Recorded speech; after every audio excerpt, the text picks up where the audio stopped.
So we're back again, part 4 of a very, very, very, very good talk here with Omar TYREE. Omar, some very, very interesting things we're learning here. I mean, people are definitely going to benefit from this conversation. I think a lot of times people have the wrong idea about what it's like to make a lot of money or to come into a lot of money. Give us a sense of of what it's like when you have that kind of money. Do your bills change? Do your obligations force your monthly expenditures to be higher than the norm? Like what would you say was like a normal month for you?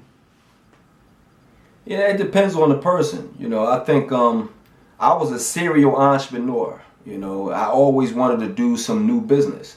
Now, I wasn't the type that was just buying up a bunch of cars and buying up expensive clothes. I never was into that. But I was definitely into doing new business. I kept trying to start new businesses with my own money. And so that's where I spent a lot of, even when I bought that condo, I used that condo as a backdrop for a film because I wanted to jazz it up and I was trying to force myself to go all Hollywood. Just do, you know what I mean? All balls to the wall. And I did that, you know what I mean? But it didn't work, so my thing was, but I can't speak for other people. You got some people that, they start buying 5 and 6. They got a collection of cars, and then they got a collection of houses, and they got a collection of boats and stuff like that. I never did all that.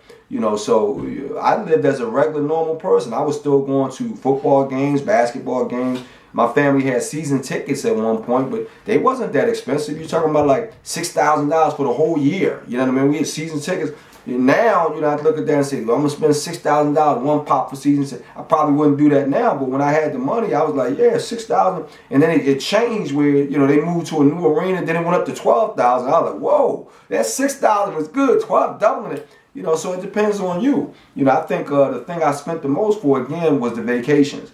And if I do it all again, I would do bigger vacations. I love that, going somewhere with my family, my son seeing other cultures, getting on airplanes, saying that. I didn't get a chance to do that as a young person, so that's what I was able to give my sons, and they still remember those times. And that's the one thing that when I get this money back, I'm going to go full blast with taking my family, on vacations and whatnot. But it's the business part that now I definitely going to be more cautious about things and definitely have partners.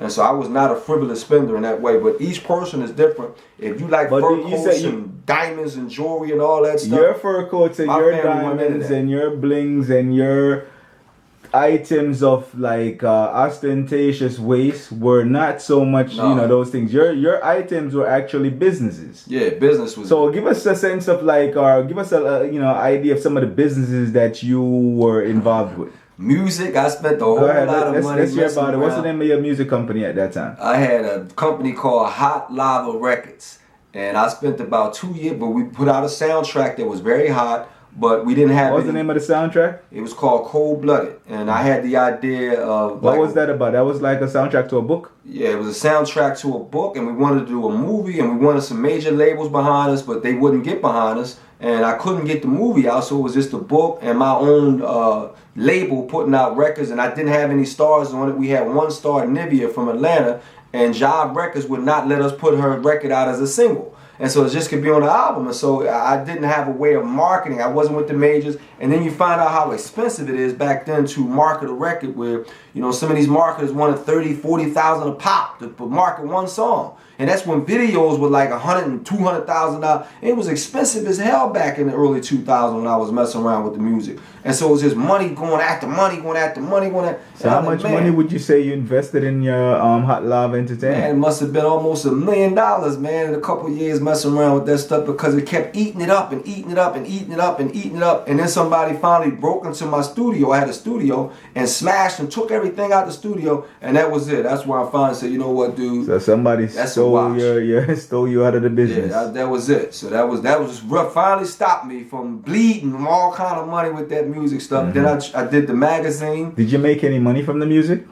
I made money, but it's not what you know what I mean. Like you put in it. Okay. Let's say I made $100,000, but I spent $800.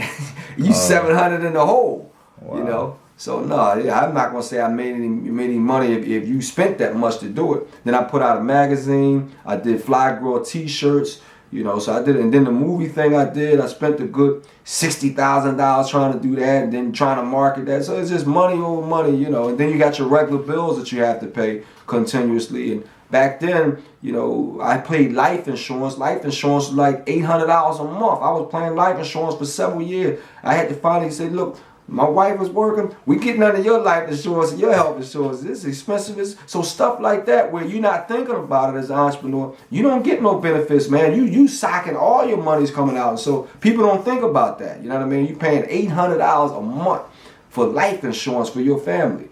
You know, and when you're an entrepreneur, you got to pay for everything.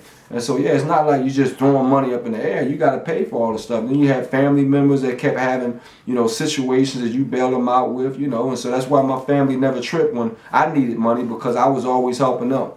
Yeah. Okay.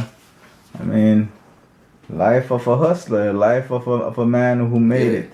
And would you say lost it, or would you say mishandled it? How would you categorize it? I would say life caught up with me. That's what I would say. You know life what I mean? Caught up with you. Life caught up with me, and I'm going to catch back up with life. So all I got to do is stay alive, and I'm going to get it back, and I learned some valuable lessons from it. Now, here's one thing I will say, okay?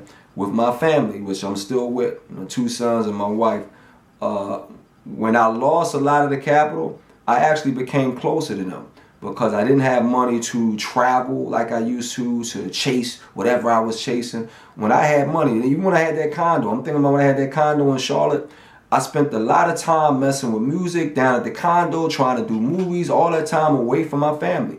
Well, when the money wasn't there, I didn't have that money to get all these businesses. So then I was around my family more, watching the basketball games and the soccer games. And I even coached my son's basketball team once, now track. And so I've been closer, and that's who I am. I'm a family dude. So I got a chance to be closer with my family, where when I had that money, I was all over the place. And so it was a benefit from that. You know, the Lord said, well, I'm going to put you closer to your family. And so my family's been strong through it. You know, we didn't have the same money, but we had that bond that we have. And so now when I get it back again, you know, I know what's important. You just say the Lord said? Yeah, the Lord said, man, it's what it is. You're going to look at it that way. Because I could have been a knucklehead. The Lord said. I ain't no knucklehead. All right, we're going to leave that one alone. Yeah. Okay, so... The Lord said. The Lord. Yeah, because I mean, it depends on how you take it. You know what I mean? I could have become an alcoholic or something stupid. I didn't do that. I'm still about my family. I'm still, you know, taking care of business, you know. So, you know, I look at the kind of man you are when things get bad. I went ahead and tightened up my family and stayed there. I was still there. I'm still doing what I need to do. And so, you know, that shows a real measure of a man. I didn't run out on my family. I got closer to them. You know, I love that. You know what I mean? Because I love them people. And you have some great kids. I know your wife. She's awesome, of course. Do any of your kids want to do anything like what you've done? I know you ran track as well. Yeah, my oldest son, he's a sportscaster right now. He's already, you know, doing games, not football, they don't have football. Basketball, soccer, lacrosse, baseball. And it's funny because I used to watch sports all the time, and my son would watch, and they had these sports talk shows where they would just talk about the sport.